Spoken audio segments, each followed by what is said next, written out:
নমস্কার বন্ধুরা, নিরামিষ রান্না ও লাইফস্টাইল চ্যানেলে আপনাদেরকে স্বাগত জানাই। আজকে থাম্বনেল থেকে আপনারা বুঝতে পারছেন আজকে কি রান্না হতে চলেছে। তো চলুন দেখা যাক কি রান্না হচ্ছে। যদি ভালো লাগে রান্না তাহলে আমাদের পাশে থাকবেন। নমস্কার বন্ধুরা, আজকে আমরা একটা খুব সুন্দর জিনিস বানাবো, তার নাম হচ্ছে সাবুর পকোড়া। তো যারা উপবাসের দিনে ভেবে পায় না যে কি খাবো কি না, তাদের জন্য খুব সুন্দর একটা আইটেম, সেটা হচ্ছে সাবুর পকোড়া। তো এই সাবুর পকোড়ার জন্য কি কি লাগছে আমরা প্রথমে দেখিয়ে দিই। প্রথমে সাবুকে যে ভিজিয়ে রাখা হয়েছে, ভিজিয়ে রাখতে হবে। তারপর এই আলুকে সিদ্ধ করে রাখা হয়েছে। তারপর ধনিয়া পাতা কুচি কুচি করে রাখা হয়েছে এবং মূলা, এই মূলাকে কুচি কুচি করে রাখা হয়েছে। কাঁচা লঙ্কা কুচি করে রাখা হয়েছে আর ফুলকপি কুচি করে রাখা হয়েছে। তো এইগুলোকে সব একসাথে দিয়ে এখন মিক্স করা হবে। তারপর এই যে এখানে গোটা জিরাকে ভেজে গুঁড়া করে রাখা হয়েছে, আর আছে গোটা জিরা, সন্ধ্যাক লবণ আর পাতিলেবু। ব্যাস এই কটা জিনিস হলেই খুব সুন্দর একটা আইটেম তৈরি হয়ে যাবে। বন্ধুরা দেখুন, এবারে সব কিছু একসাথে মাখানো হচ্ছে। প্রথমে এই সবজিগুলোকে মাখিয়ে নেওয়া হলো। তারপরে এই সবজিগুলোর সাথে এখন গোটা জিরা দিয়ে দেওয়া হলো, গোটা জিরা। তারপরে যে সাবু দিয়ে দেওয়া হচ্ছে, এখন ভিজা সাবু। সাবুটা এইভাবে দিয়ে মাখাতে হবে। দেখুন বন্ধুরা, তো এটার মধ্যে আরও অনেক কিছু দেওয়া যেতে পারে, গাজর দেওয়া যেতে পারে, বিট দেওয়া যেতে পারে, তারপরে আরও অনেক কিছু দেওয়া যেতে পারে। সেগুলো আমরা দিইনি, আমরা শুধুমাত্র এই কটায় সবজি দিয়েই বানাচ্ছি এটা। তো এখন এই সিদ্ধ আলুটাকে মেশানো হচ্ছে। সিদ্ধ আলু দিয়ে মাখালে কি হবে না, তার বাইন্ডিংটা ভালো হবে, তেলে ছাড়লে সেটা খুলে যাবে না। দেখুন, এবারে ভাজা জিরাটাকে মেশানো হচ্ছে। এটা দিলে খুব সুন্দর একটা সেন্ট আসে, ভাজা জিরার সেন্ট খুব সুন্দর লাগে। তারপরে এই যে সন্ধ্যাক লবণ দেওয়া হচ্ছে। আমরা এমনি উপবাসের দিনে অন্য কোনো লবণ ব্যবহার করা হয় না, শুধুমাত্র এই সন্ধ্যাক লবণ বলে বাজারে পাওয়া যায়, যে কোনো ভুসিমাল দোকানেই পাবেন সন্ধ্যাক লবণ। তো এই সন্ধ্যাক লবণ দেওয়া হচ্ছে এখন। সেই সন্ধ্যাক লবণ দিয়ে এখন মাখিয়ে নেওয়া হচ্ছে। তারপরে এখনও আরেকটা জিনিস বাকি রয়ে গেল।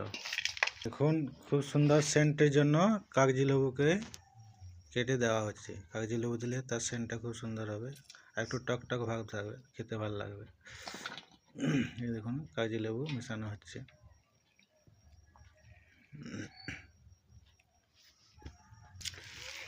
এটা খুব সুন্দর করে মাখাতে হবে, যাতে এর মধ্যে যে একটা চিট ভাব, সেই চিট ভাবটা চলে আসে।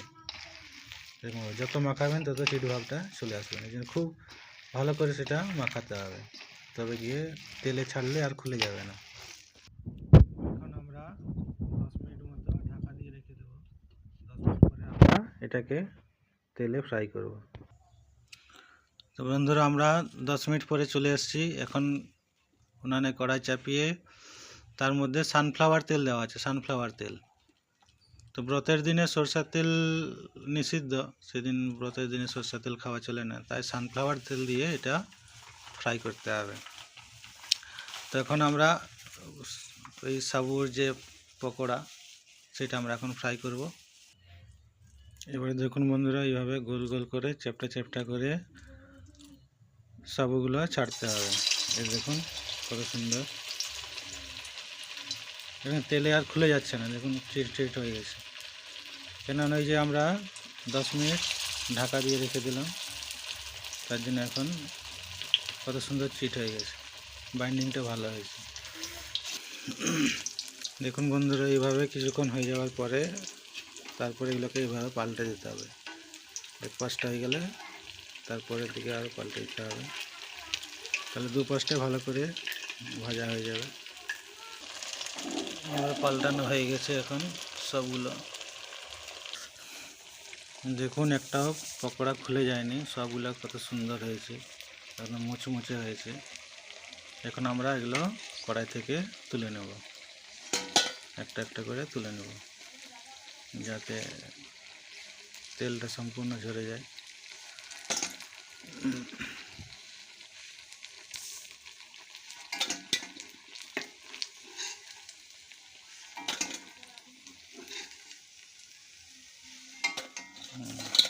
দেখুন কত সুন্দর হয়েছে পকোড়াগুলো, খেতেও খুব সুস্বাদু হবে। এইভাবে আমরা বাকি পকোড়াগুলো করে নেব।